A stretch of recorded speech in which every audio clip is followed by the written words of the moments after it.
And that is also very logical.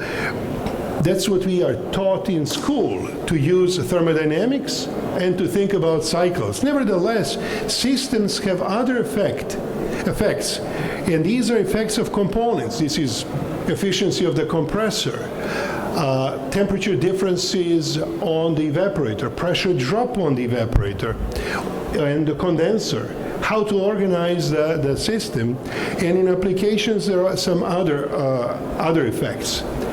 And as I said, cycle analysis uses very nice tool. These comparisons are made based on thermodynamic properties of a fluid. It's second law analysis. The problem is that analysis always ignores the reality of heat exchangers and compressors. That means heat transfer, thermophysical properties. That is where thermodynamics is short. And that is what is reality. That cycle analysis only appears to be unbiased because it treats each refrigerant equally, but it supports those, it kind of favors those fluids that have a lower, worse thermophysical properties. It is excellent as a start, as a first step to evaluate option, but it is not complete. That is what we need to know. And let me give you the example. Those of you who haven't seen thermodynamics recently, I'll refresh your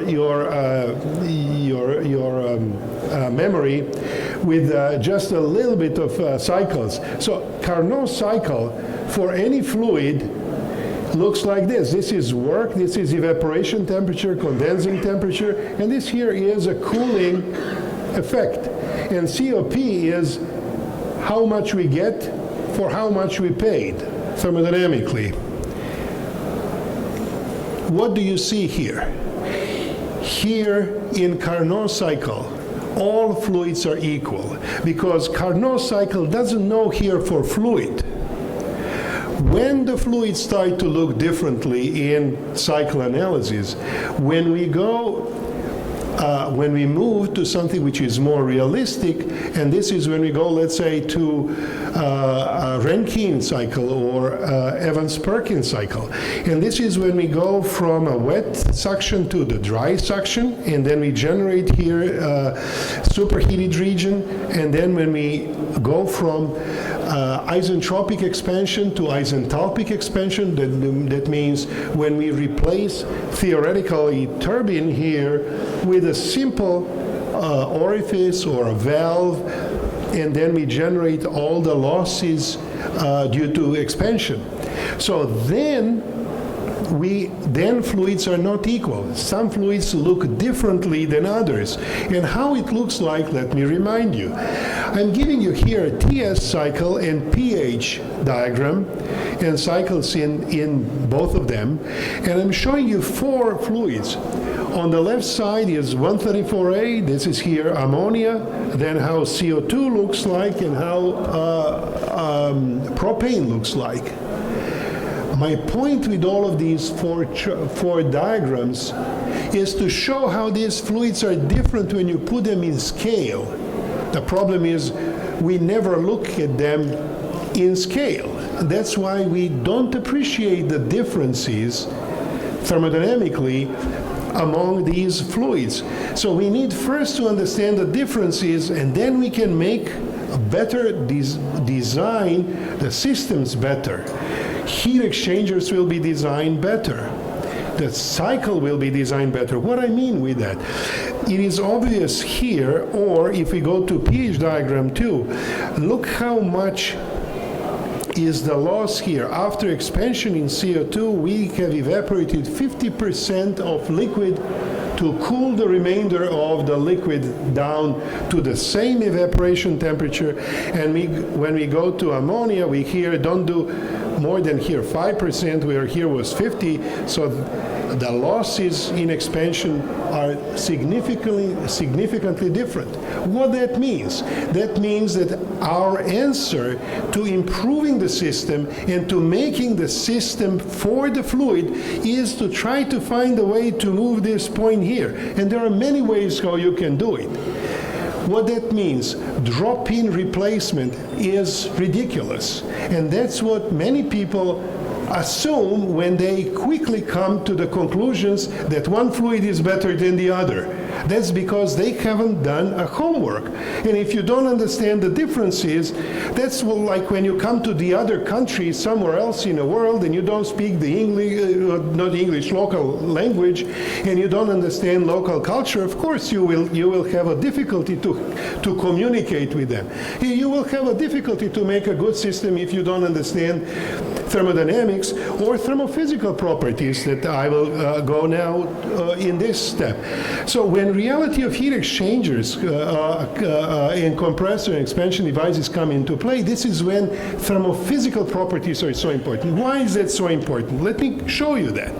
When we go from, this used to be that Rankine cycle here in black. But we have started with evaporation temperature and condensing temperature. Now, to be the same as air inlet and air inlet to the condenser and air inlet to the evaporator. But in every heat exchanger, we need to have a delta T, temperature difference, so that heat could be transferred from one surface to another. And that line that I'm showing here, this here in magenta, and this here is kind of a blue line. This is the change in temperature of the air that you either cool or use to cool the condenser. That temperature glide on the air determines really the temperature difference. So once you create that, you see how important is this glide and how important it is to reduce the size of these temperature differences, because if you reduce the size of them, you will suddenly have a much better performance of the system when this pressure or temperature drops down or this goes up for the same air cooling temperatures. And that is consequence of either size of the heat exchanger and even more importantly, design of that heat exchanger, which cycle does not take into consideration. So why is that important? It is important, I have already said this here, that it is important for these reasons, and I was trying to say that a good selection can totally change initial expectations. That's why we were able in all of our systems to make CO2 work identically, sometimes even better than 134A, because you need to adjust the system and you need to redesign heat exchangers. Now, that is costly. And the question is, do you want to put your money into prevention of the fire from potential fire that could be caused by let's say, propane in the system, or you want to put a little bit more money on better heat exchangers that won't come for free? This is the real question for a designer. But my point is, it is possible. It is technically feasible. When you know what you do, you can do it. Now, so just kind of a comparison and entering conclusions about the refrigerants and refrigerants option. CO2 is very different than 134A, ammonia, or 290, or all of them among themselves are very different. So you have to treat them that way. And it is possible, but more difficult to achieve higher COPs, and these advantages should be utilized. And of course here, lesser sensitivity to pressure drop, as I said. Now at this point, I will try to shift. So what I was telling you so far was what are the options, what is the environment that we are in. We are trying to select the fluid that will be greener, And then we want to think about is it possible to make the system to be equally efficient? And now the next question is, how would it be, does it make sense to go and try to reduce the charge? And I'm saying, yes, absolutely. We need to reduce the charge for different reasons in different refrigerants. For instance, in synthetic fluids, like whichever has a high GWP, even ODP, in my mind, should have been treated differently. For instance, R22 is phenomenally good fluid with very, very tiny ODP, with reasonably low GWP. It could have been held a little bit longer as a refrigerant had we had a little bit more balanced approach towards eliminating these heat exchangers. In synthetic, we will reduce environmental effects because charge will be, when charge is reduced, potential for environmental effect is lower, because whatever you put in a system will leak one day somewhere. Reduce the risk of flammability. For instance, new fluids like R32, it's not new fluid, but HFOs, all of these are flammable.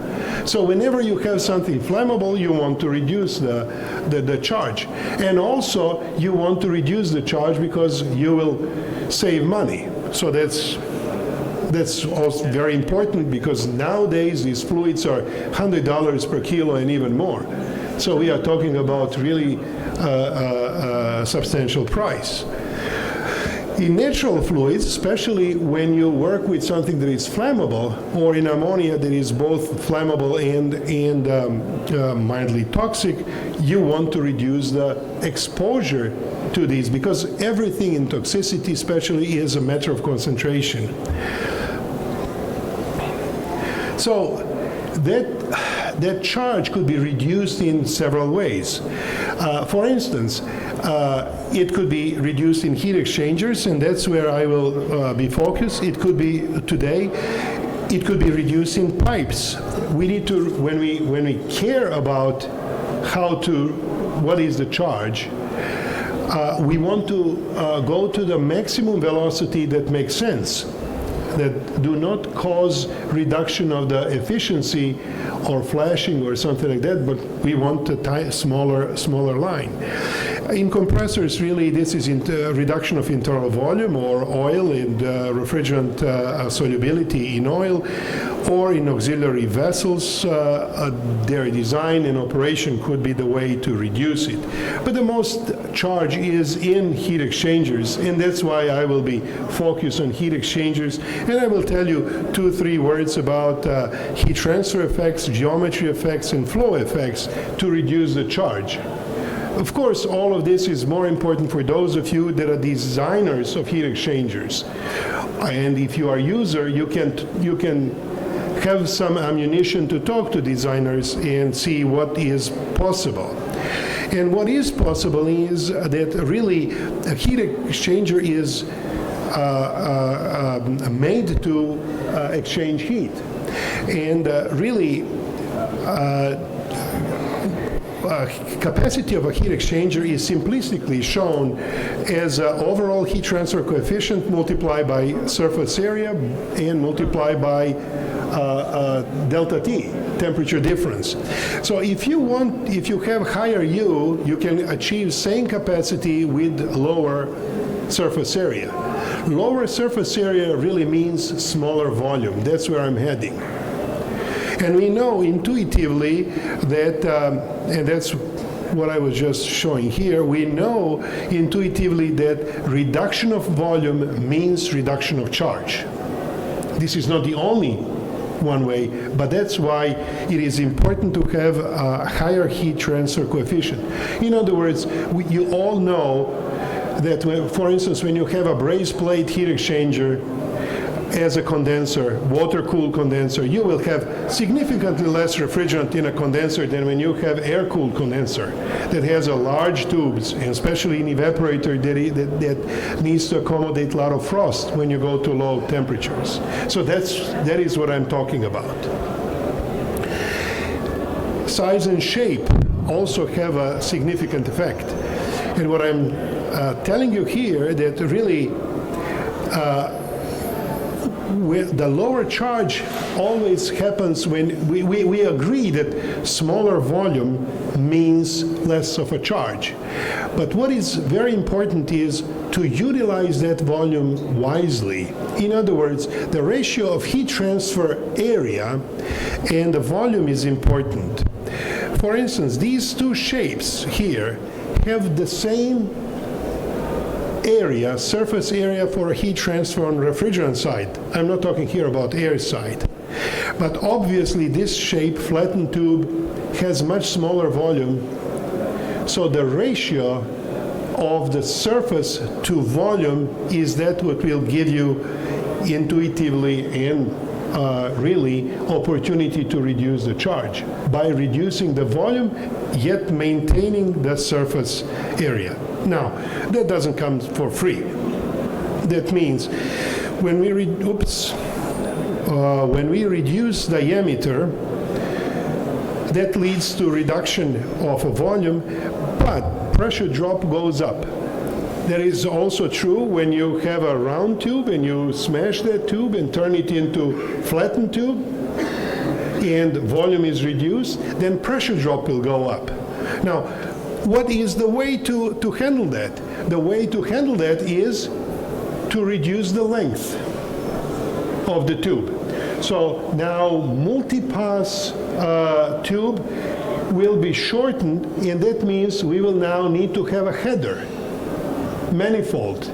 So when you start going into that direction, you end up into something like a parallel flow, like you have in braze plate heat exchangers or microchannel heat exchangers, and that is the way to reduce the pressure.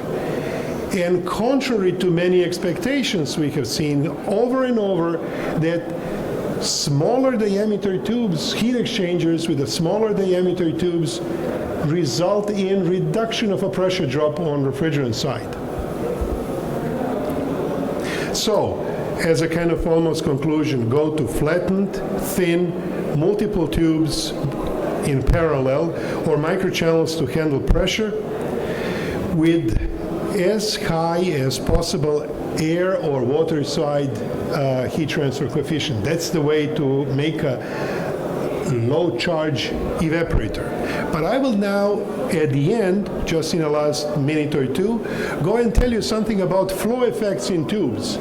In other words, it is not everything in geometry. I'll show you how by adjusting mass flux, you can reduce the charge. Let me show you that. Just a reminder, you probably have seen these two-phase flow regime pictures and maps. Basically, this is evaporation, condensation in horizontal tube at higher and at lower flux, mass flux. So basically, when let's look into evaporator. If you look into evaporator, what is happening in it? At the beginning, tube is very full with liquid. To reduce the charge, you want to have a more vapor, less liquid in the tube.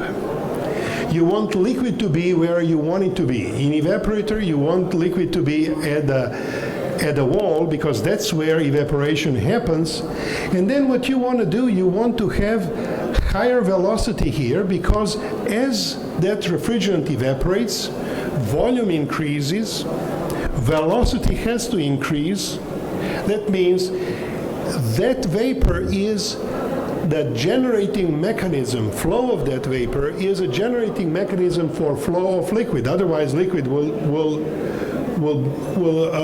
stay there.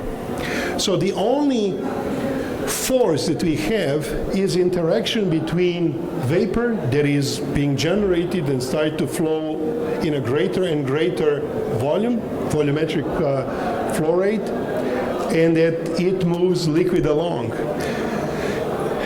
And this is what was shown here. Now, that is important to know, because if you have relatively low velocity of vapor, lazy liquid will tend to stay more and more in that tube. So there will be more liquid than it's needed for the process. What is in kind of jargon always called as a slip velocity, this is the ratio of velocity of vapor and liquid. So that slip velocity is higher when you have higher mass flux, and when you have lower mass flux, it means lower flow rate for the cross section, you have more something like a stratified wavy flow. And in this situation, like let's say somewhere here, you have almost a sewer flow where vapor can very easily flow on top of liquid. That is ideal way to hold more liquid than it's needed. For that reason, we are introducing very often void fraction to show really how much is volume, or here cross-section, occupied by not void, because there are no voids inside, but occupied by vapor compared to the total cross-section or total volume in an element that is presented here. So that void fraction is the area of the tube that is covered by vapor divided by the total area. And that tells us not the emptiness of the tube, but it tells us something about how much vapor is there. Now, not only that this is a misnomer because there are no voids, but there is vapor. Also, who cares about vapor? We care about liquid, because liquid is what brings cooling, or its indication of the condensation.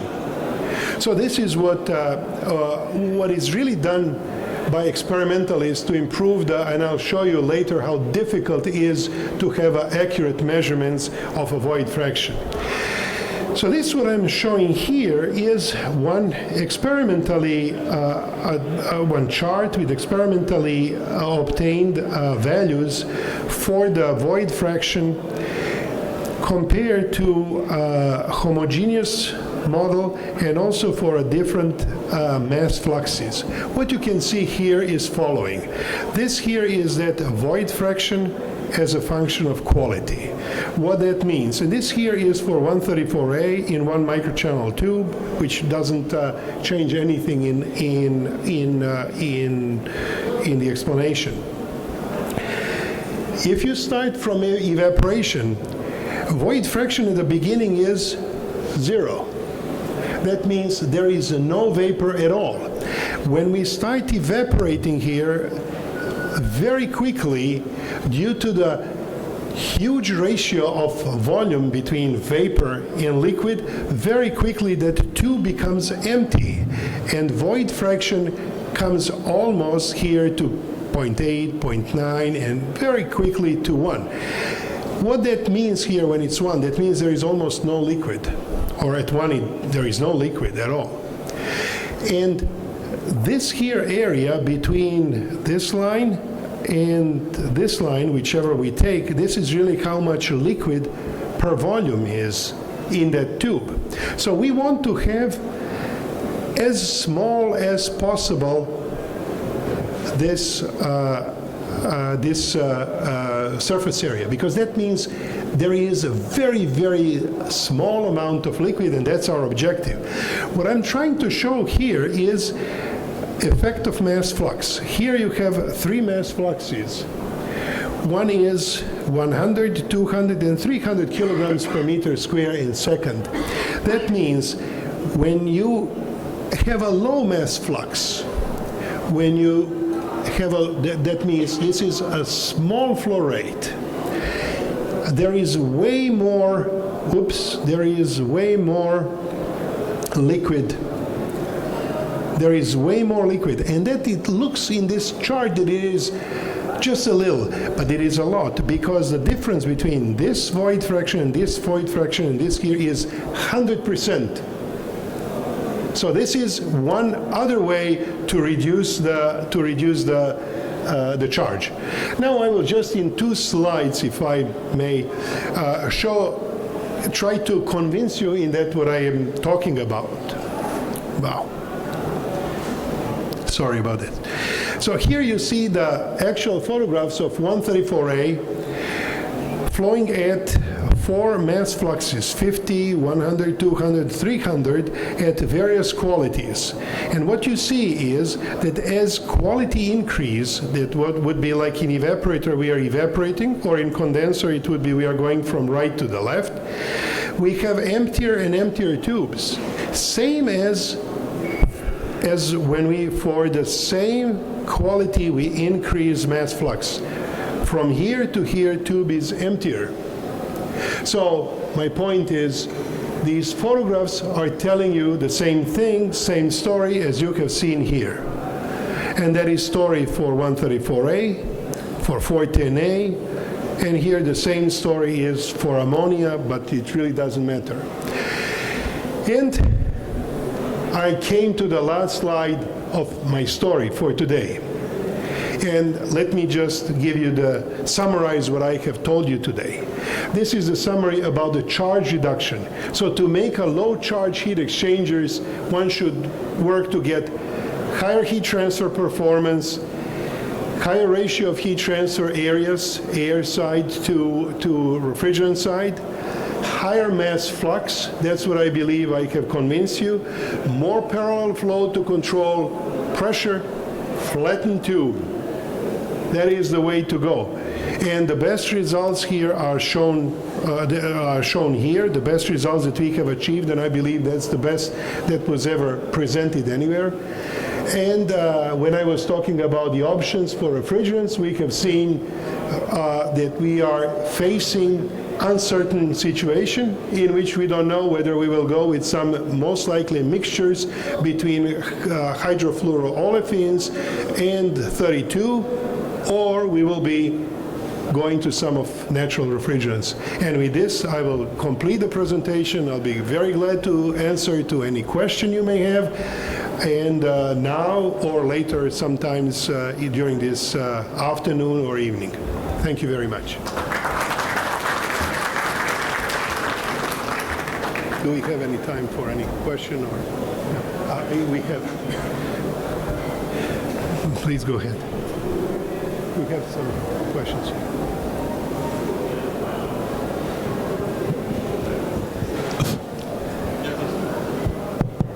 Okay. Okay.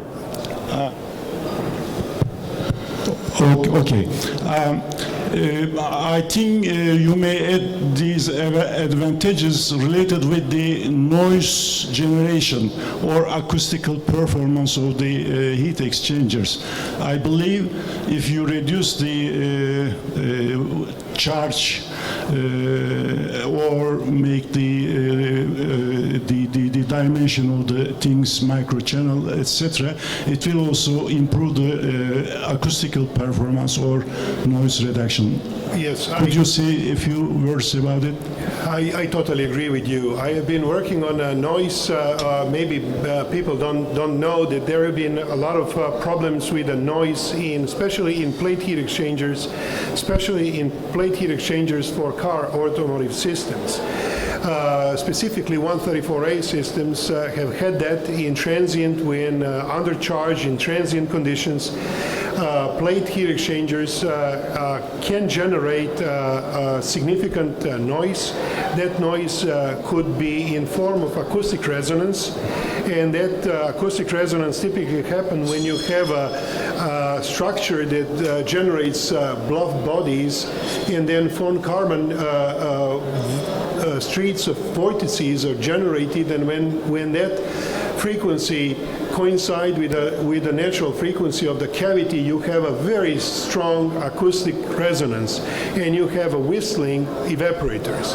And one of the best solutions that we came up to was to make the plate into microchannel tubes. We have been working on a modification of the bluff body shape, or the shape of the channels, but the best was to reduce the size of the channels. So that is going exactly in the direction that you are describing. Yes, I fully agree with that. Yes, thank you for the excellent question.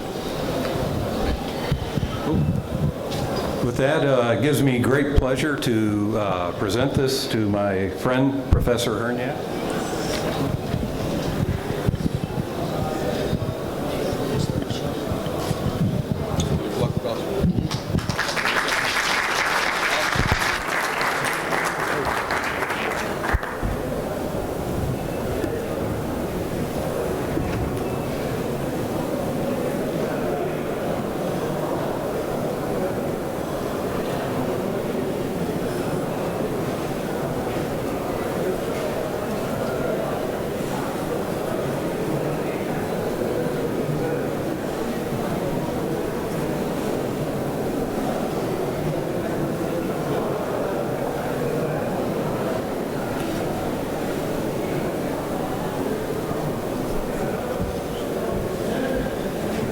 Teşekkür ediyorum. Bu sunumlarla ilgili ilk bölüm galiba oturum bizim oturumumuz. Şimdi burada 6 sunuş var. Bu sunuşlarla ilişkili olarak 15'er dakika verilmiş vaziyette. Sadece ilk sunum yarım saat. Dolayısıyla programın belli ölçüde geç kaldığını da göz önüne alacak olursak sunumlarda mümkün olduğu kadar bu limitlere, bu verilen sürelere uyulmasını özellikle rica ediyorum sunuşlarda. Bu sunuşların sonunda çok kısa 2-3 dakikalık bir süreyi sorularla ilişkili olarak kullanabiliriz. Ama burada programın sonunda soru cevapla ilişkili bir bölümümüz daha var. Dolayısıyla en sonunda da tekrar konuşmacılara soru yöneltmemiz mümkün olabilecek. Şimdi çok daha fazla vakit geçirmeden birinci bildiriyle ilişkili eğer yanlış okumuyorsam Sayın Dhont'u buraya davet ediyorum. Our 32 air conditioners and heat pumps from Daikin, I believe. Floor is yours. Thank you. My name is Hilde Dhont, and I'm indeed from Daikin, from the Environment Research Center of Daikin Europe. I'm located in the Belgian European headquarters. And today I would like to talk about one of the interesting refrigerant options for air conditioners and heat pumps, which is R32. In the contents of my presentation, I will first explain to you, for you if you don't know, what R32 is, and then I would like to focus mainly on the design factors, which the professor kindly also mentioned in his presentation. It's not only about refrigerant properties, we have to think as a mechanical engineer. Oturumumuzu buraya hepimiz dizilerek değil de sunum yapan arkadaşların sunumundan sonra soru cevap kısmında burada oturmanın daha uygun olacağını düşündük.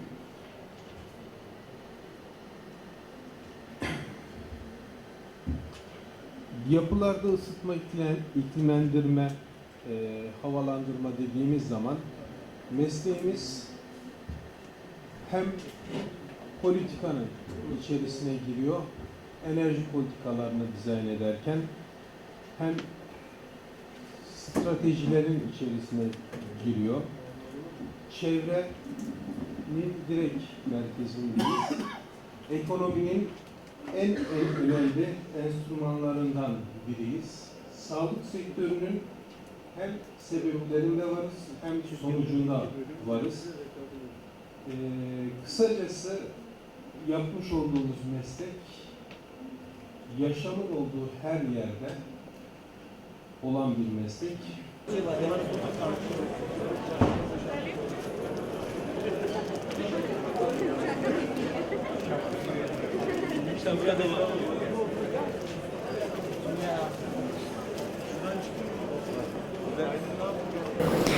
Because the burning velocity and other flammability aspects of these refrigerants is very low, it does not cause a horizontal flame propagation or an explosion, and it's also very difficult to ignite this. And for all these reasons, these mildly flammable refrigerants can be used in quite a large range of applications in a very safe way.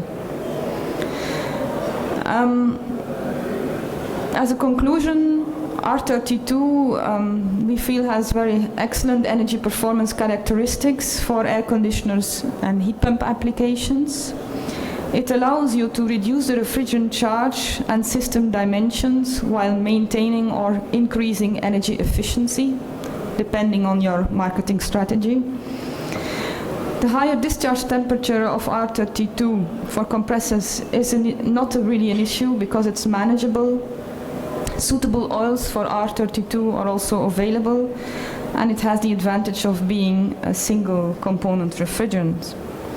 And as a result, there is already a great uptake of R32 in the refrigerants in air conditioners in Japan, not only from my company Daikin, but also from other Japanese companies. And up to today, more than 2 million air conditioners have been sold on the Japanese market without any safety problem. Also in the European Union, the first models with R32 have been introduced since the end of 2013, and more models are expected to follow in the coming years. I hope I stayed within my time limits. I think so. I think I reduced some of your time, and I really thank you for your attention.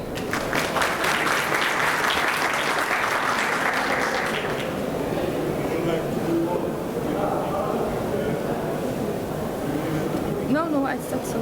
This is, yeah, I should.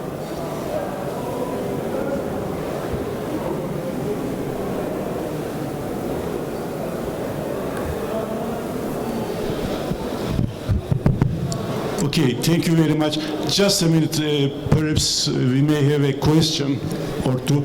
Do we have any bir şeyimiz var mı? Soru var mı? Do we have any question?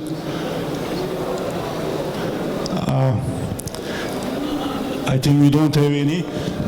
I do like to present this one to you. Thank you very much. Thank you. Okay, thank you. İkinci sunuşumuz Berrin Hanım, Osman Gazi Üniversitesi'nden bize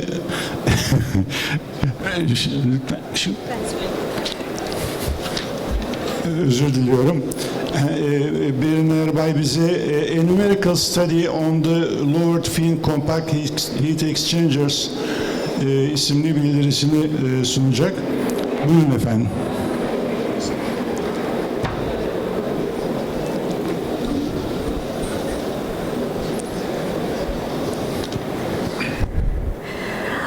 Welcome to the session, and I very much appreciate it to all of you, especially our invited speakers. They open our horizon and we gain a lot of information.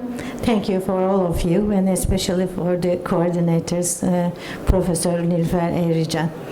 And this study is a part of our project, and our project is including the development of a condenser, and this condenser is used for household purposes and domestic refrigerator condenser, and we try to develop the heat exchanger as the condenser, and we made some experimental studies and also numerical studies.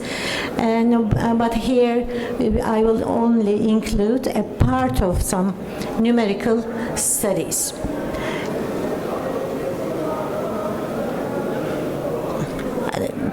I will talk about the motivation in the background, and I will make an introduction to our geometrical system, and then as usual I will give some numerical details, and especially I would like you to open a bracket, and I will give some details, some numerical temperature, pressure, and the velocity distributions in the systems.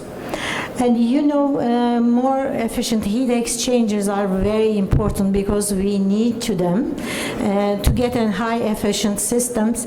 The heat transfer must be very well, and then that is why their efficiency is important. And then the study of enhanced heat transfer gains a very importance, especially over the century. And the savings especially important for the industry, and they would like to save money, save cost and material, but these are all together with the development of heat exchangers. And the studies will result in some compact structures, and we require some lightweight constructions.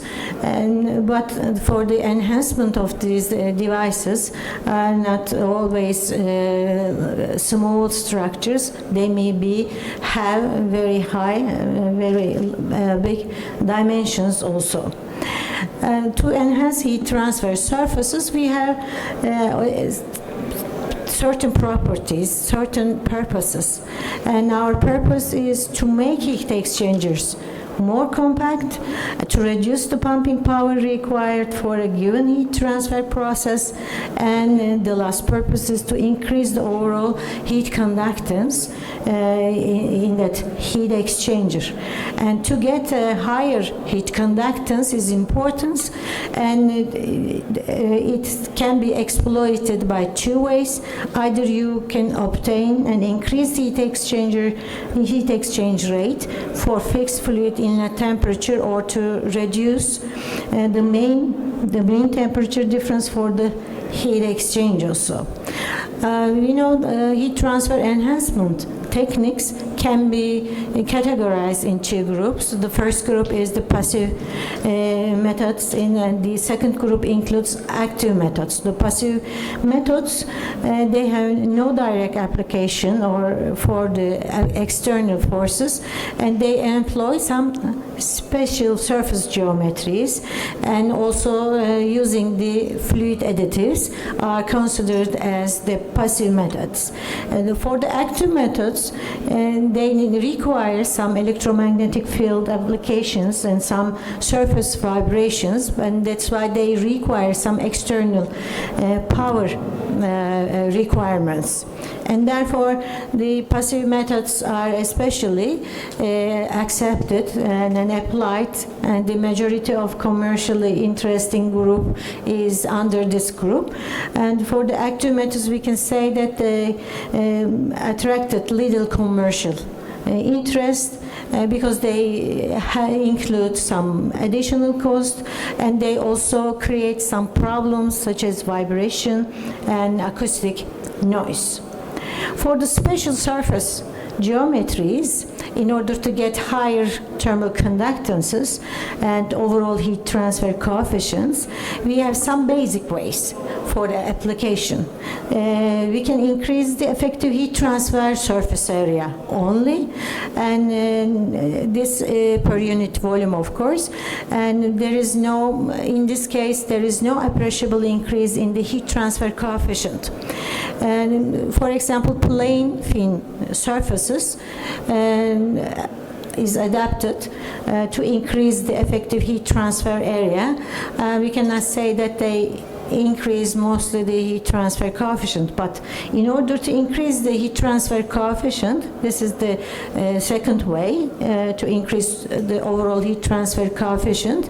H can be increased, and there will be not very much surface changes, but especially this is an application in the channels. So we may have some wavy or corrugated channels, and then vortex generators are used to increase H, and they are important surface enhancement systems, and or you can increase, you would like to increase both of them, both the heat transfer coefficient and heat surface area. And in that case, the solution comes under the studies of the interrupted fins. And these interrupted fins, such as offset fins or louvered fins, and in this study we will consider louvered fins because we would like to increase the total heat transfer conductance of the heat exchanger. And the studies increasing the heat transfer area and increasing the heat transfer coefficient result in to get a compact heat exchanger. And the compact heat exchanger, if you would like to define it, and we can mainly say that one which incorporates a heat transfer surface having a high area density. Here we are using a new definition, area density. It means that how much you have heat transfer area per unit volume. It corresponds to area density. And to get a compact heat exchanger, you should have 700 meters squared per meter cubed or over this value. This is the surface density to get the compact heat exchanger. This is a very familiar picture, you know. Most probably you know this, you are familiar with this figure, and it indicates and summarizes what is the development of compactness. The area increases, the area density increases. By the way, the thermohydraulic diameter decreases, and the range is important here, and we are going through the downward, and we'll get you know, the nature gives us a very nice examples, just human lung, and we get such a level. For the compact surfaces, and if we have the specified duty for the heat exchanger, then on the right hand side of this equation, and your specific duty is divided in terms of the total heat transfer coefficient, area density, and volume. And it means that if you have a compact system, you don't need to get a very low heat exchanger. It may be, it may have a big volume, but it is necessary for very dense heat transfer processes, such as in nuclear reactors or high power power generators. They require bigger volumes, but the density increase obviously will give us some volume advantages to be used. And these are some types of extended surface geometries, and we will use especially to increase the gas side heat transfer coefficient. And these are the main types. The fin tube heat exchanger with flat fins are the first one. In the middle, you have again flat surfaces, fins, but they are individually surrounded by the tubes, and then we have a tube bundle like this, and at the end we have plate fin heat exchangers. These plate fin geometries are getting increasing importance.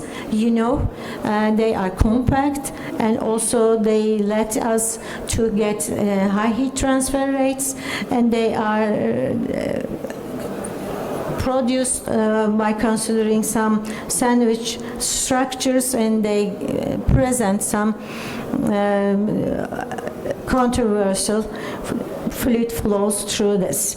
These are some plate fin types, and they are used commonly in the application, and plain rectangular fins, plain triangular fins, wavy fins, and there are some offset strip fins, perforated fins, and louvered fins. Our study includes a study on the louvered fins.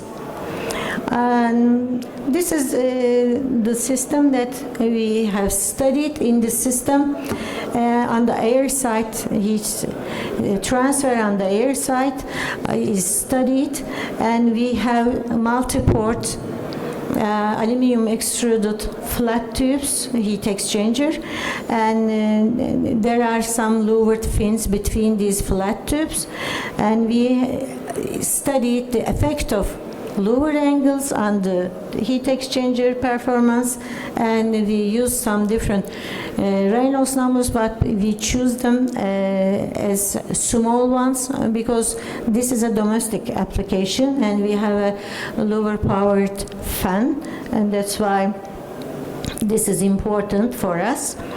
And here is one of our heat exchangers. We have a number of types, but this is the photo of one of them, and it includes adjacent surfaces, adjacent fins, and every slit louver fin has two regions, and for the two regions, and the one half includes 5 louvers, the second half includes 5 louvers, and they are between flat tubes, and here the type includes 2 rows louvered fins. For the numerical model, let me pass this general information. We especially try to obtain some dimensions parameters to compare our results. And the first one is the Stanton number, Colburn G factor, friction, and Reynolds numbers. They are given by considering the geometrical parameters. This is the multi-port tubes. Between the multiple tubes we have louvered fin, and the terminology is given here. What is the fin pitch, what is the lower pitch, etc. This is the fin pitch, between the distance between the fins. This is our louvered structure. This is our computational structure, and we in this study we presented the effect of the effect of louver angle. We have 20, 24, 28, and 32 degrees with horizontal, and we compare the results. These are our geometrical parameters. This is a two-dimensional study, and that's why we didn't use the fin depth and the other parameters. They are fixed in this study. And of course, it is the compulsory study. For numerical studies, we prefer to use a high number of grids, and we checked our studies to get a grid independent solutions, and we have different grid structures around the louvers and for the free parts.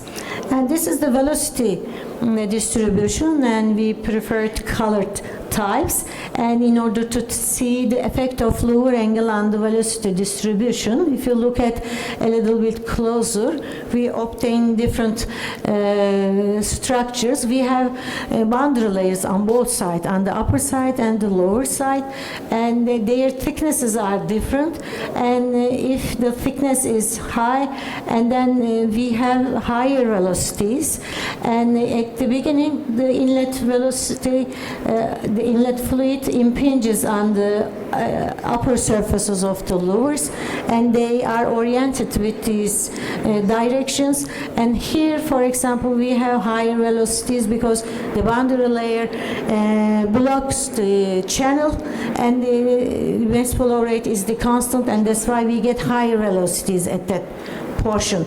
And this is the middle part, and we have a redirection region at the middle, and it changes the direction of the fluid. This is the second part of the louvers, and flow is directed downward, and we get lower velocities. This is about the contours for the temperature distribution. We see that this is a condenser, and we considered constant wall temperatures, the fluid is at a low temperature, but the surface is a high temperature, and therefore you see such temperature variations. For the pressure drop, we can say that the effect of velocity distribution is observed here, and there is detailed analysis that I don't want to use all of them. And for the general solutions, when we look at the Colburn G factor, you know the Colburn G factor is important because it is the same for the water. If you use the air, if the Prandtl number is between 0.5 and 10, then you can use this result as the general result. But in this case, sorry about this, I'm out of the control now. Okay.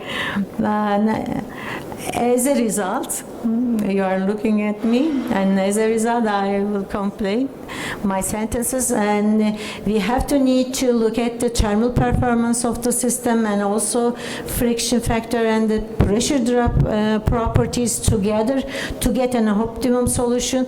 We didn't get any linear relation between the lower angle and the results, and for the pressure drops, and that's why we need to apply experimental studies for all, any difference, little difference.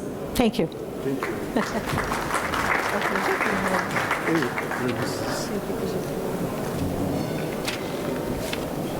Okay. Şimdi üçüncü konuşmacımız Ersin Gerçek. Kürsüye davet ediyorum. Ersin kendisini ve firmasını kısaca anons ederse memnun oluruz. Buyurun. Good afternoon, everyone. My name is Ersin Gerçek. I run a small consulting engineering company in New Jersey, United States. Today I'll talk about chiller plants. Okay, so I'll do my presentation in English, but feel free to ask questions in Turkish. All right, so learning objectives. Today we'll talk about what a chiller is and then what a chiller plant is. We'll define chiller efficiency. We'll understand how chillers and chiller load and lift means, what they mean. Obviously, it's going to be very, overall, venture into chiller world. So, all these topics are going to, could take a seminar each. So again, we'll talk about centrifugal chillers mostly. We will define them in terms of their compressor type, piping arrangements, pumping arrangements, understand what variable chiller plants means, and we'll talk briefly about how to run a chiller plant, dispatching strategies. So this is a centrifugal chiller, a water-cooled chiller. It's essentially a large refrigeration system designed primarily for generating chill water on a continuous fashion. You see on the side the familiar pH diagram for it. A water-cooled chiller plant is basically a bunch of chillers and pumps, some control valves, and a cooling tower. And obviously a sequence of operation to run this, put these things all together and run them efficiently. Water-cooled chiller efficiency, just like any other thermodynamic machine, we define efficiency based on the power input divided by power output. In a chiller, it's going to be power input into the compressor divided by the thermal cooling power of a chiller. In the SI system, we define it with kilowatt electric divided by kilowatt thermal. In the imperial system, which we use in the US, it's kilowatt per ton. Ton is a British term for 12,000 BTUs. 3.4 BTUs is a watt, so it's it's a little complicated. And also we could also define it in the old school thermodynamics book way, which is the COP, coefficient of process, and it is essentially the reciprocal of the conventional ratio of power ratio of a chiller, so it's 1 over kilowatt energy electric per kilowatt ton. So when we start talking about chillers or dynamic machines, pumps, fans, we have to talk about lift and load. What are they? They are the most important performance identifiers for dynamic machines. Load is, for a chiller, is the actual cooling load, the cooling duty at any given time of a chiller, and lift is the differential pressure across the compressor, or the pressure difference across the compressor. Now you can't really, like most chillers don't report that on their panel, so the industry came up with some other way of defining lift. So we use the condenser water leaving temperature and condenser water, it's chilled water leaving temperatures. These are very close to the saturated refrigerant temperature in the chiller. With several degrees of approach, so it comes up to about the same number. Next, so compressor power is this mass flow rate times pressure times some coefficient, and so chiller power consumption is essentially its load times lift. So if we can reduce load, or if you have a reduced load or reduced lift, then you will have a reduced power consumption on a chiller. Now you see in the bottom there, it's a typical centrifugal chiller with the evaporator and condenser barrels. Here, okay, yep, so it's on the left, the chill water is going into the lower barrel, which is the evaporator, with a 5-degree delta. Flow and load is reported there, and the condenser water is on the right side, and again it's like a 6-degree delta. And lift, like we defined earlier, is leaving condenser water temperature minus leaving evaporator temperature, which is 28 degrees C in this case. So how do we classify chillers? There's so many ways of classifying chillers based on compressor type, chill water pumping configuration, piping configuration, and controls. So based on speed, it could be a constant speed chiller. It could be a variable speed chiller. It could be, the chillers can be in a primary, secondary loops. We'll talk about these in the next slides. They could be placed parallel or in series in the chill water loop. And also, the controls-wise, it could be a conventional control system where one parameter, actuates another, which is typical 1 degree of freedom. Or it could be an all-variable chiller system where a bunch of variables control a bunch of other actuators. All right, so the first one is constant speed versus variable speed chillers. This is the speed of the compressor. So variable speed chillers can be more efficient, especially at the lower load conditions. This is because constant speed chillers, the wheel, the impeller still wants to turn at the same speed. But you have to somehow reduce the load of the duty of the chiller, so you end up inducing drag into it by some inlet guide vanes or so. So instead of that, why not slow down the compressors? So that's what exactly it does. So this, but if you don't have a varying load, so you will really not save energy. So actual energy savings heavily depends on your application.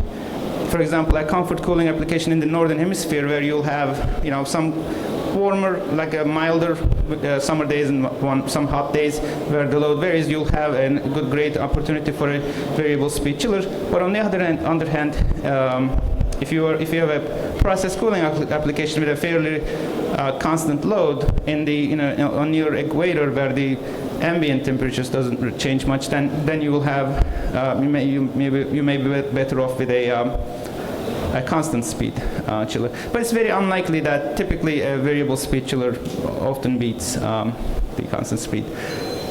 So in terms of pumping configurations, your chill water loop can be a primary, secondary loop, where you have a small loop that just circulates through the chillers, and then another loop that sends that chill water to the load, which is your building and your air handler, coils in your air handler.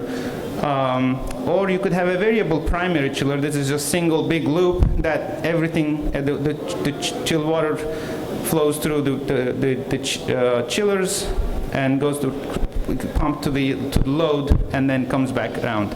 Now in the variable loop, obviously, let's go into the next slide and I should be able to explain better. Primary, secondary, this is a typical primary, secondary loop.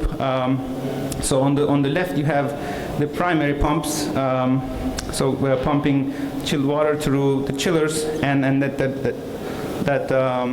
this is this primary loop. So if these pumps are off, this is still going to continue running.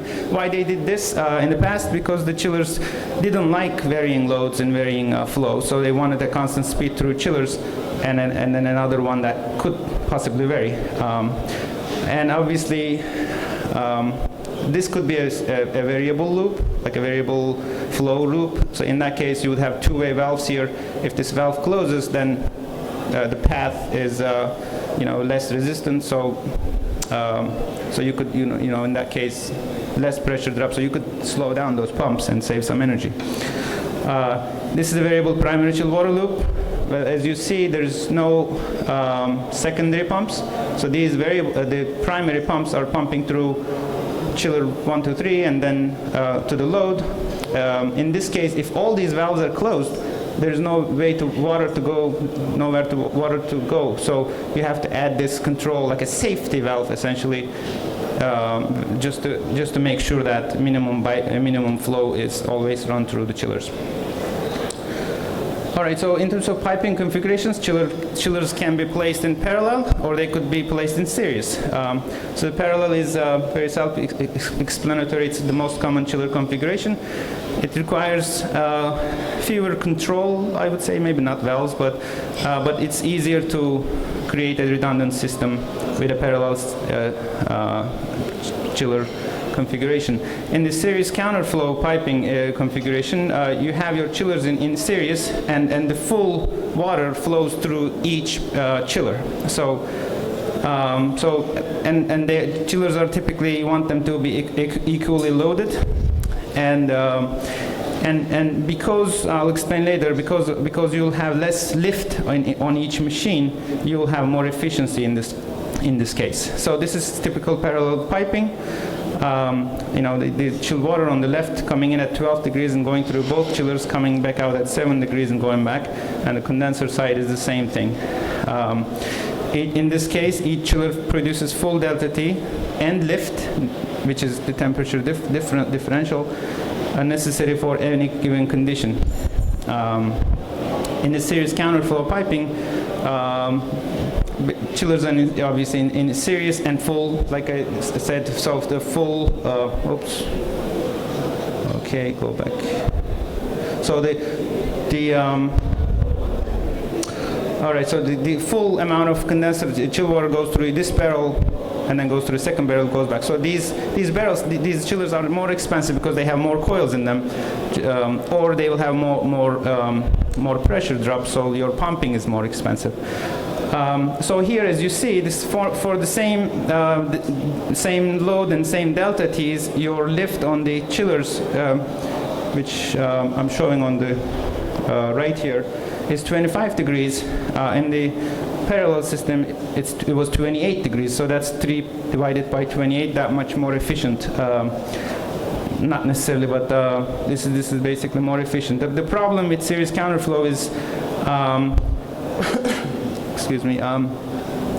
It's the great thing about it is it's more efficient. It's about 5 to 10% more efficient. But the problem is now you're flowing full flow through each barrel, so your pumping power is about 20% more.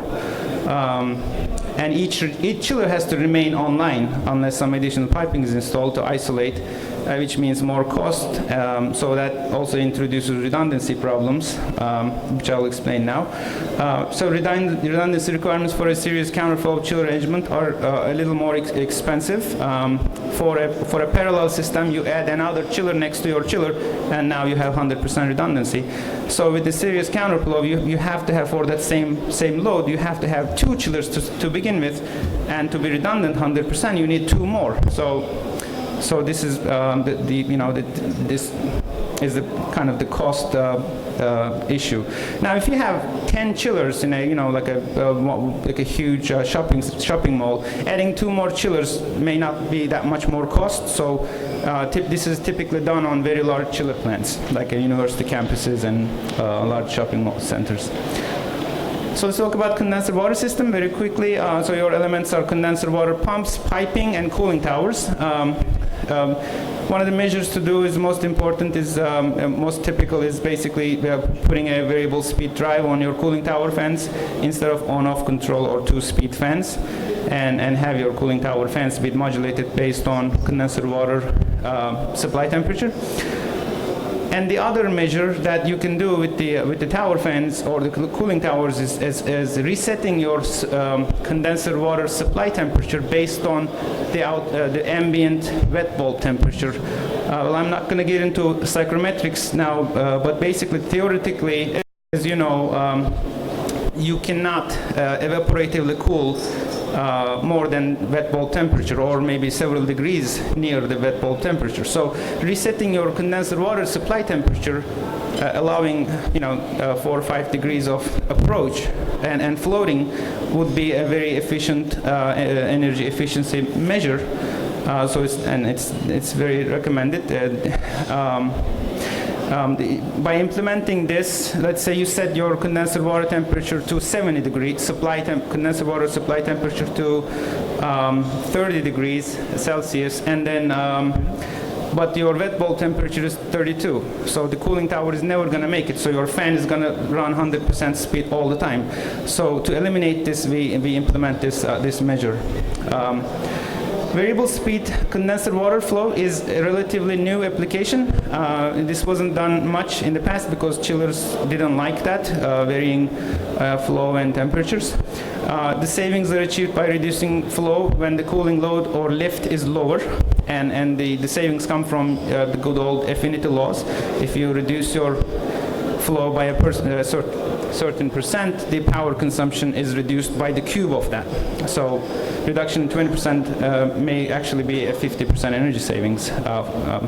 But you have to be careful with the energy reduction of condenser water flow, because as you reduce flow, your condenser water temperature may rise, which will increase the lift on the chiller. So as your pumps get more efficient, or as the pumps use less energy, your chiller is going to start using more energy. But luckily, it has been shown that the reduction in the pumping power is always greater than the increase in the compressor power, because your compressor is the most efficient equipment in the chill water loop on the refrigeration system. It's also you have to also watch the speed of condenser pumping. You're getting close, yeah. If you're implementing some other measures like the outside wet bulb reset, then now you have two variables that you have to watch about.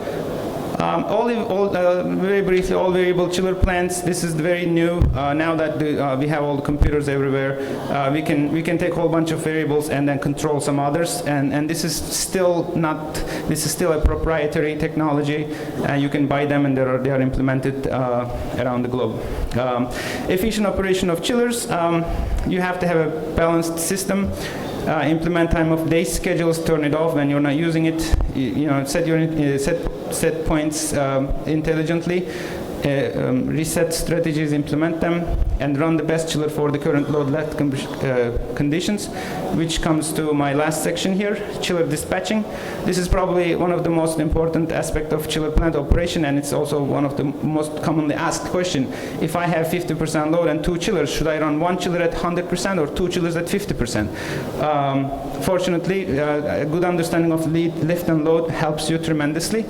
So let's say we have a scenario where I have 50% load, two chillers. Scenario A is high lift and scenario B is low lift. At high lift, my my chiller power ratio is greater, so it's less efficient. So at low lift, it's more efficient. So at high lift conditions, it is better to run one chiller to its full capacity and then dispatch another one, because your chiller is actually a lot more efficient, not a lot more efficient, but more efficient at the full, near the full load conditions. But if you have low lift conditions, then it's better to run chillers in this area. So it's better to run two chillers at half load, and dispatch another one when it reaches to about 70-80%. Summary: this article provides a very general, broad overview of how to design and run a chilled water plant. in the future study, each of these elements could be taken and detailed in a more fashion. And separate studies focus on how to maximize efficiency on existing plants can also be studied. And at this point, thank you very much, and I'd like to open for questions.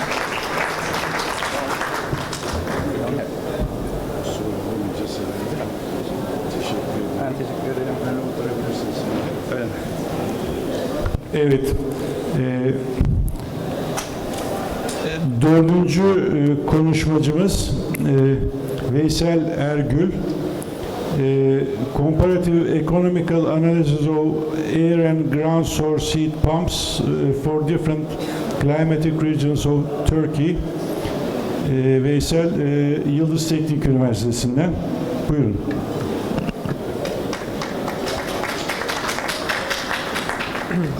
Good afternoon. I'm Veysel Ergül, and I'm a third grade student at Yıldız Technical University, Department of Mechanical Engineering. This study have been done with Yunus Emre Talu. We appreciate our teacher Özgür Atayılmaz, Hakan Demir, and Alişan Gönül due to their advice during study. I will try to explain our subject based on comparative economical analysis of ground source heat pump and air source heat pump systems.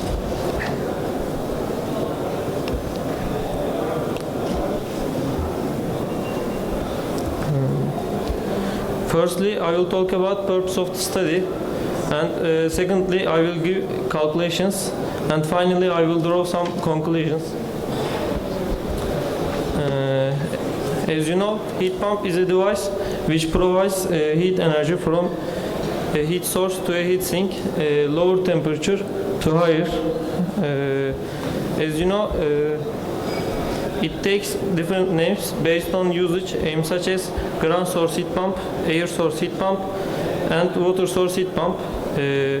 Ground source heat pumps have two main shapes according to ground heat exchanger geometry. It may be horizontal or vertical.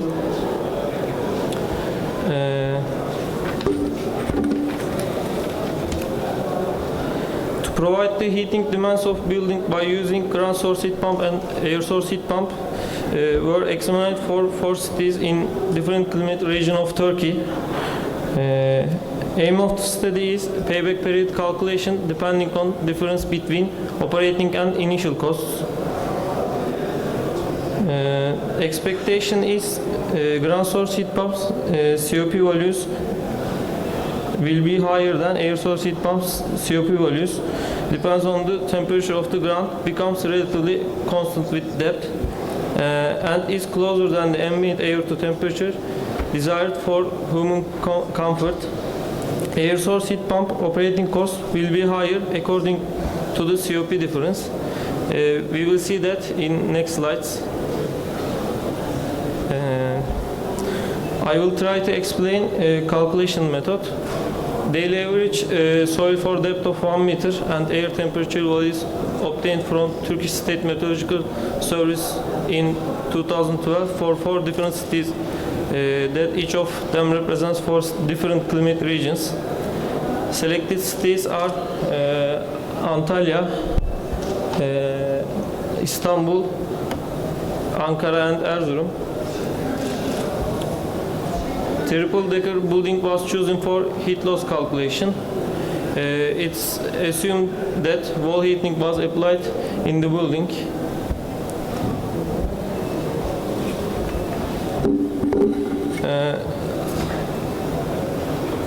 Sorry.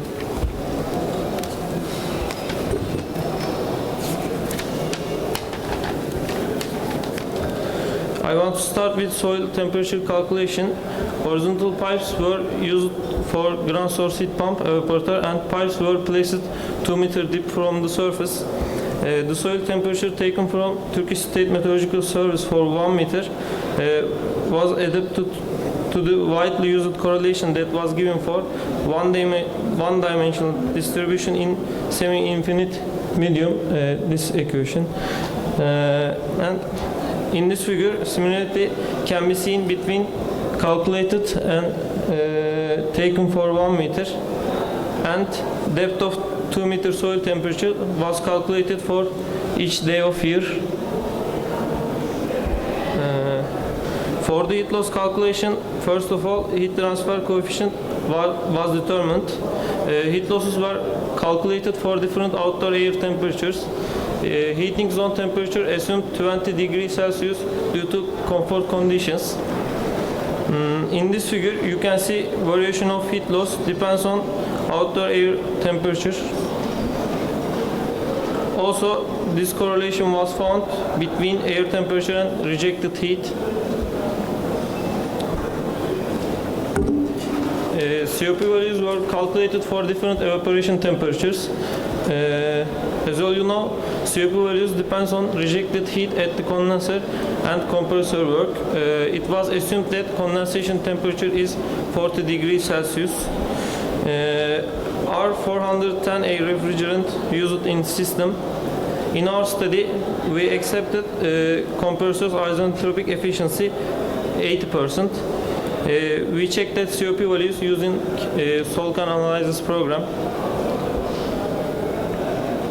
You can see in this graph COP values distribution according to evaporation temperature. Also, we gave this correlation.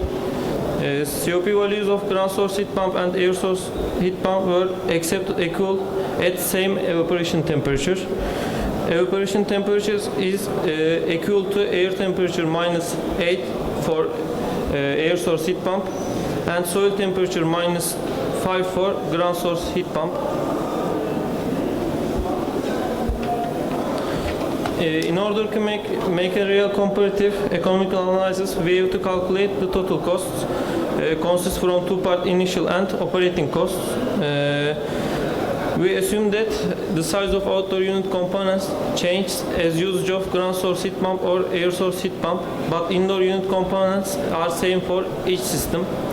Outdoor unit components consist of compressor and evaporator. Indoor unit components, wall heating panel, expansion valve, water circulation pump, condenser, heat exchanger. Doesn't change payback period. Unit cost of electricity was taken 0.37 Turkish liras per kilowatt hour. According to our calculation method, we determined the operating cost distribution according to days in year. Here in this graph, we can see Istanbul. Also, we made this for 3 cities. Blue points represents air source heat pump, and red one is ground source heat pump.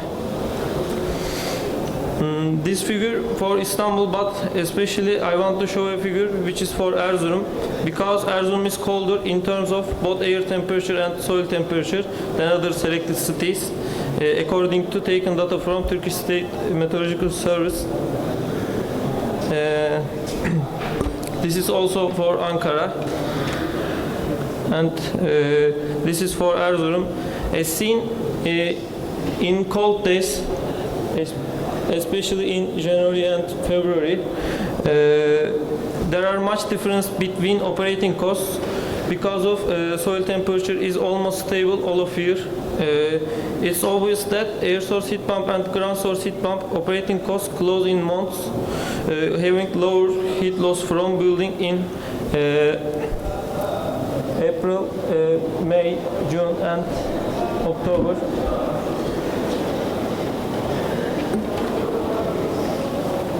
It's for Antalya. As shown, Antalya doesn't need heating most of year, so air source heat pump and ground source heat pump operating costs and differences between that are low. Initial costs change depending on outdoor and soil temperature of city. Capacity of the components was determined according to the maximum heating needs for each city. Initial costs were calculated depends on capacity of components. The results of installation selected air source and ground source heat pumps cost can be seen on table for each city. As seen, ground source heat pump initial cost higher than air source heat pump for each city, and highest one is Erzurum according to the coldest climate. So highest difference between air source heat pump and ground source heat pump initial cost in Erzurum.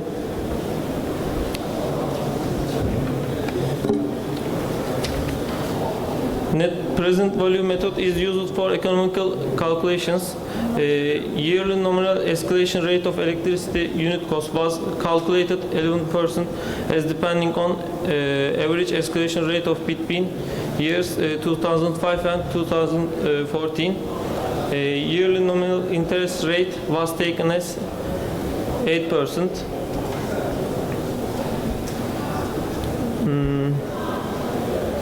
And escalation rate of electricity was added to operating cost for each month. Monthly rate of interest and escalation rate was calculated, and net present value was applied for monthly periods.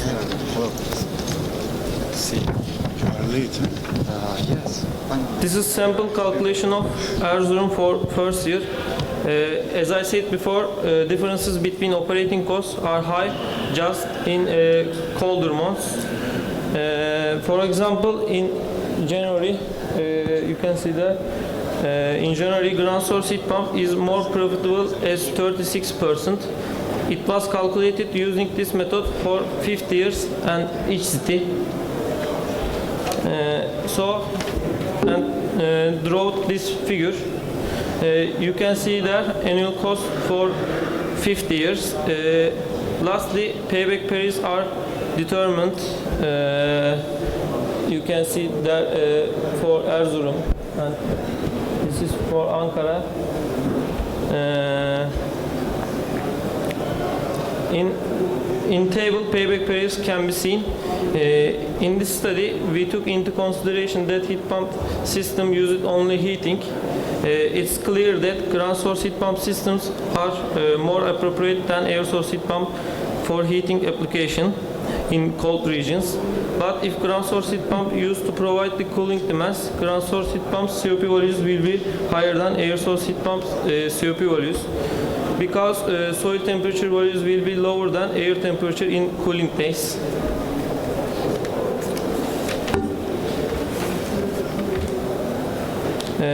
Accordingly, ground source heat pumps operating cost will be lower, but ground source heat pumps initial cost will be higher than air source heat pumps initial cost. If you want to learn more net value for payback period for heat pump applications, we should consider cooling season for different climatic regions. In this study, Erzurum has the lowest payback period because the city needs heating demand for a long time of year.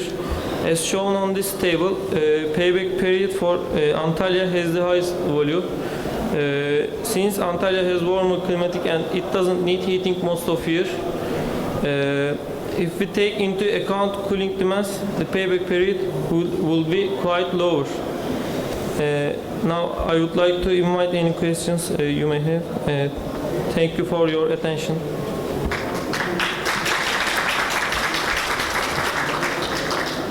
Thank you, Veysel. Just a minute. This is your certificate. Okay, thank you.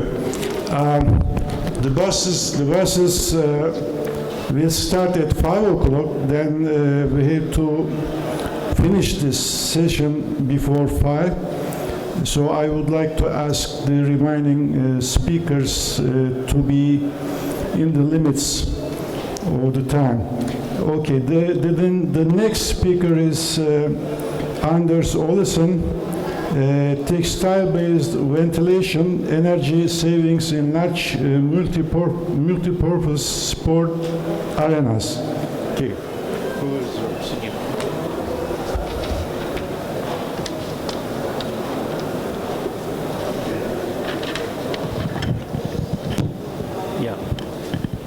Hi, I come from a company called K Fibertech.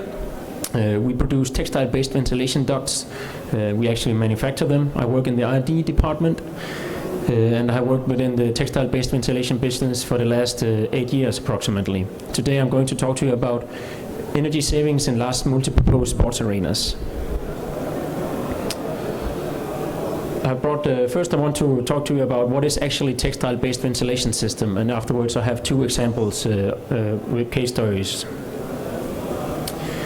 One of the good advantages of a textile-based ventilation system is that it can be manufactured to fit for either cooling, heating or ventilation systems. It gives a very good air distribution, and due to the fact that the entire textile surface is active as one active diffuser, as you can see on the little animation over here. So the entire textile surface is one active diffuser. And compared to a traditional steel ducting industry, where you might have a drop down here which can cause draft, and in other areas stagnant air where you don't have enough or sufficient air. One of the other good advantages with textile ducts is that it weighs approximately 15 times less than a similar steel duct. And it's also very, very fast and easy to install, as you can see on the videos over here. It's very easy to slide in into the rails.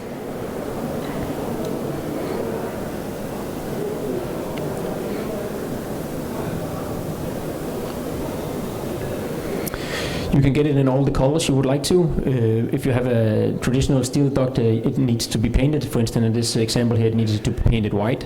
If you have the textile ducts, you want it in yellow or red or blue, it comes in the color you desire. It has a very good hygiene. It's not possible for microorganisms to actually grow on the textile ducts. And it can be used in sound studios down to 20 dBAs approximately, and also in movie theaters, etc. How we can control it is we have different permeabilities. Actually, we have up to 8 different permeabilities. Here on the left side, I have a very tight permeability, and on the right side, I have a more middle permeability. And this way, I can actually deliver the air into the room as I desire. Furthermore, I can put in either some nozzles or some laser cut holes into the system. This way, I can really direct the air into a certain area. For instance, if I really want to hit the people in the front, I can do that. On the left here is shown a traditional low impulse system where the air just flows out of the component, and on the right I have a hybrid system where I have these laser cut holes, and in this case here the holes are pointed towards the ceiling, perhaps to avoid condensation, if that could be a quotation. This is a multi-purpose sports arena in Holland, which were supposed to be used for bicycles, athletics, volleyball and handball, and among other stuff. The practice hall to the left consists of 4 ducts with each its own air handling unit, which can be turned on and off depending on the usage of the hall. And then we have the sports hall, which I will put my focus on. We have the outer rings, and we have some inner rings, and then we have the H system in the middle. The idea behind it is that we have the 3 ducts in the roof, and then we have the exhaust air either above or behind the spectators. And then we have the most right duct, which you can see here. Where to go? There. Here we have the most right duct, which serves the spectators. And then we have the middle duct, which would serve the bicycles riding along the track. And then we have the middle system, which is for the athletic people. The arena here is divided. You only see a split screen of it. In the arena, there's approximately 7,500 spectators inside the arena. For the athletics arena, which can be somewhere between 20 to 40,000 cubic meters per hour, so we can fluctuate the air up and down. For the bicycle track, we can either use 2 times 20,000 or 2 times 30,000 cubic meters per hour. And for the spectators area, on the left side is a maximum of 23,000 cubic meters per hour, and to the right side is 42,000 cubic meters per hour. So we can fluctuate the total air volume from 18,000 to 165,000. This way we can reduce the actual energy consumption within the system. This is all designed with our own computer software, as you can see here. And in this case, we also have made a few CFD models. And you can see the air speeds over the spectators area is very homogeneous and at the desired speed from the contractor.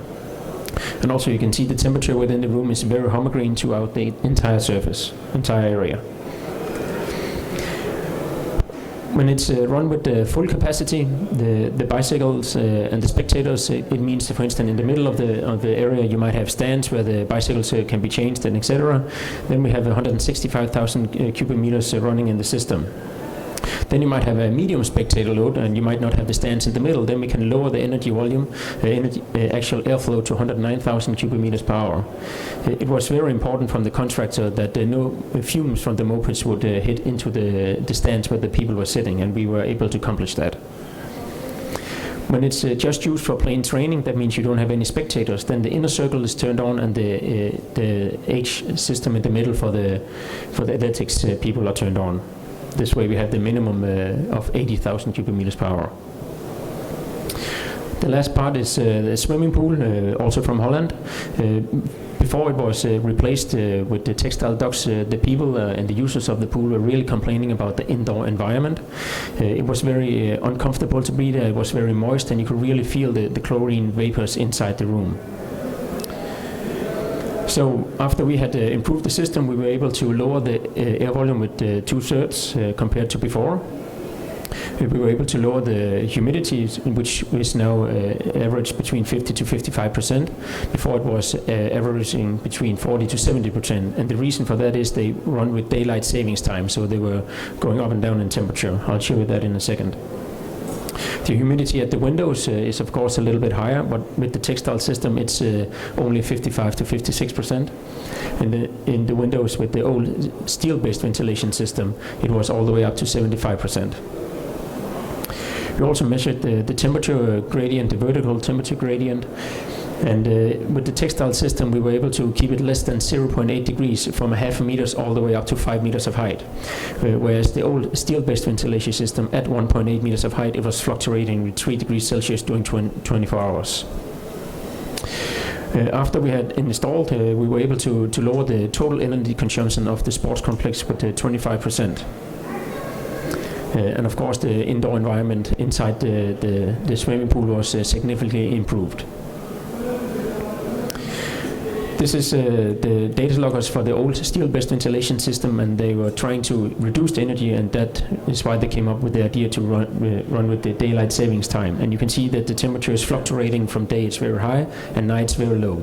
And every time you get below 29 degrees, which is the pool water temperature, you have a really great deal of evaporation. With the new textile-based ventilation system, we were constantly above this 29 degrees Celsius line. And this is of course also visible with the humidity. Every night we had a peak of humidity of 75%. What is ideal is to be within 50 to 60%. If you are above this, it's very uncomfortable for the swimmers, but it is also very harmful for the building. Either mold or corrosion could occur. With the textile system, we are constantly within this boundary of 50 to 60%. If you're too low, then it's a matter of energy consumption. Here again, I go back to the vertical temperature gradient, and as you can see that in the old, with the steel-based ventilation system, it's actually only when the people in the swimming pool that you are above these 29 degrees Celsius. With the textile-based ventilation system, we are constantly above. We also placed a few loggers near the windows, because that's where you really can visibly see if there is a problem. And again, because of the daylight savings, the temperature and humidity is fluctuating up and down. And if you make an outside temperature of, let's say, minus 5 degrees Celsius, and you have an indoor humidity of 60%, if you come above 60%, then you will have the condensation on the windows. And they could see that with the old steel-based ventilation system. Every night there was condensation on the windows when they met in the morning. But with the new system, we are constantly below these 60%, and there are no condensation to be seen anywhere. So how did we do this? Well, we made what we call like an outer ring, which is running at 100% air volume all the time. And then we have some inner rings which can be turned on and off if it's really needed in peak situation. For instance, if it's really hot outside or if it's really, really cold. The outer ring is running with the 2/3 of the air volume. Here's the outer ring with approximately 20,000 cubic meters per hour. And here we have the two inner rings, or straight ducts, with approximately 7,500 cubic meters per hour. So this is just a few pictures of that. Yep. Yep.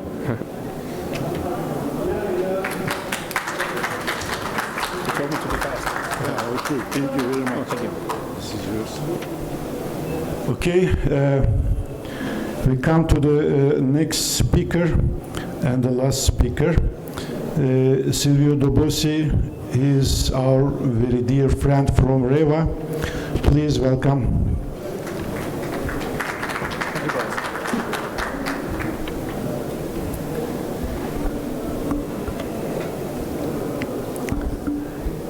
Ladies and gentlemen,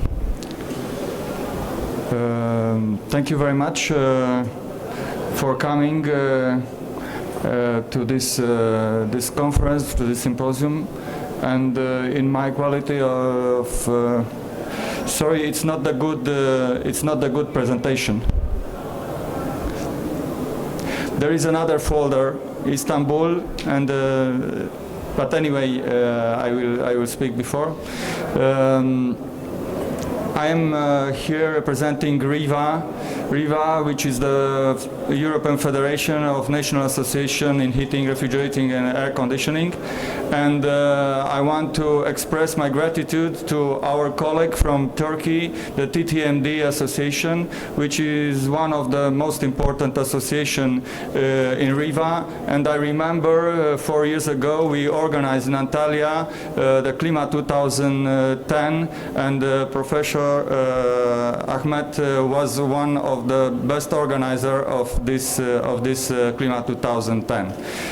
In the name of Professor Karel Kabel, our president, I want to express also my gratitude for inviting me here to this conference. In the same time, I want to present our experience in Romania related with energy refurbishment of the block of flats, which started before the Romanian became a member of European Union. And from 2005, we introduced the Directive 91, which is the Energy Performance Directive for building. And near this directive, we developed the Romanian procedure and methodology to calculate the energy certificate and the energy performance of building in Romania. Of course, the Directive 31, which is the revised directive from the first directive, it's implemented also in Romania, and now we are in the process to revise the methodology according with this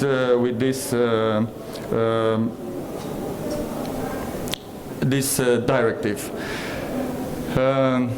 A short presentation of the content of my papers. It's the introduction, the legislation, the necessity and the opportunity of investing in energetic refurbishment of building, a case study, standard energy requirement versus measured energy before and after refurbishment, and conclusion. The potential to reduce the energy required for heating and cooling buildings from the member states of European Union is around 30% from the final energetic consumption, and reducing the resulting emission in this sector rise approximately at 35%. An important thing, the energy consumption per inhabitant in Romania is 50% higher than the European Union average. The necessity of investing in energetic refurbishment of building, it's clear necessary, taking in account this issue. Nowadays, the block of flats usually register a specific annual energy consumption for heating with value between 180 kilowatt-hour per square meters per year and 2040 kilowatt-hour per square meters per year. Building complex design between 1950 and 1990 have registered the highest energy loss through exterior wall, windows and terrace. The legislation, the ordinance 29 from 2000 enforced the mandatory drawing up of the energy certificates for building and is an official document that certify the performance at a certain moment. Another ordinance, it's the Ordinance 18 from March 2009. The goal with these ordinances, it's to have the consumption under 100 kilowatt hour per square meters per year. For the building sector, according to the first National Action Plan regarding the energy efficiency from 2008, simultaneously with increased energy carriers price plus energy labeling of buildings. One of the aim of this panel, I think it is international collaboration, and I have some headlines for collaborations. The first is school companies, another is joint technical tours and training course, standards and code development, technology transfer, and also joint R&D programs. And we have in past and also current, we have some international collaboration with GEF, Global Environment Facility, JICA from Japan, UNIDO, and UNDP from United Nations Organization. And finally, as an excellent opportunity, according to annual budget law of Iran, Iranian Fuel Conservation Organization, on behalf of the Ministry of Petroleum, is ready to sign energy performance contracts with international partners up to $5 billion. Following sectors you can see,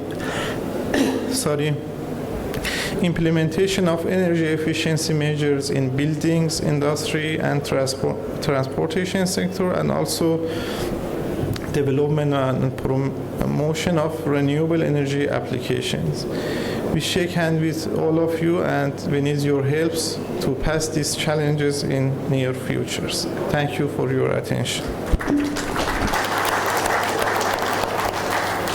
Okay, we are going to have to skip on the question and answer sessions. I have strict orders to skip on that. I know that the panel discussion is to discuss, have exchange of ideas.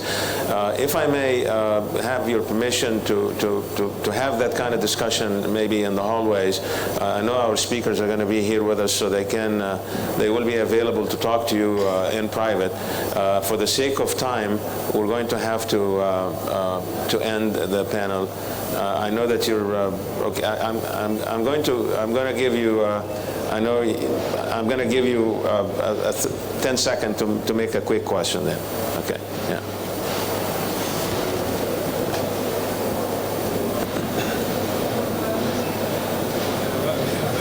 Da söyleyeceğim 10 saniyelik bir şey değil yalnız. Şöyle bir şey.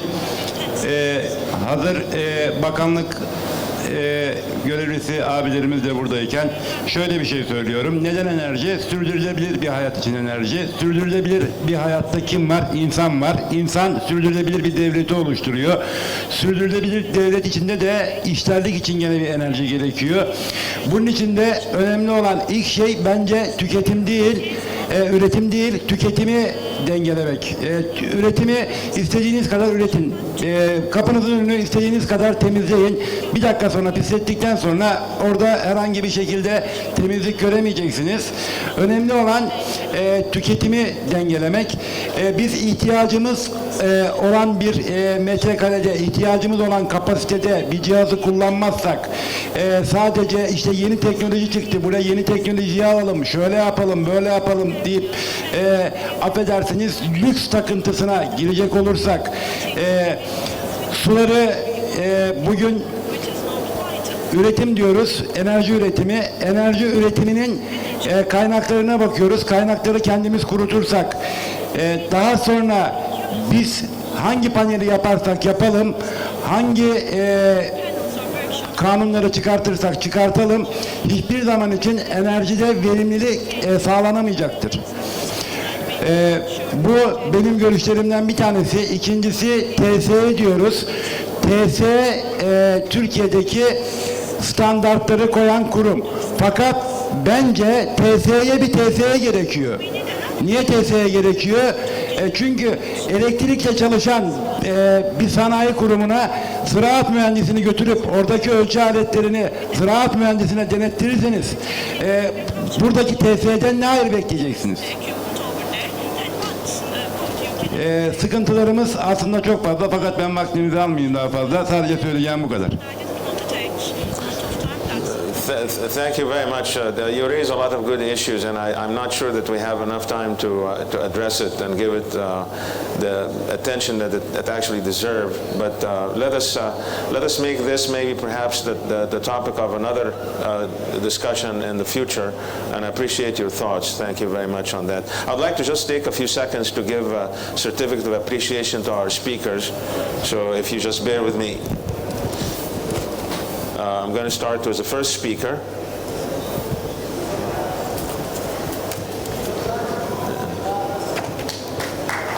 Thank you very much. And our second speaker.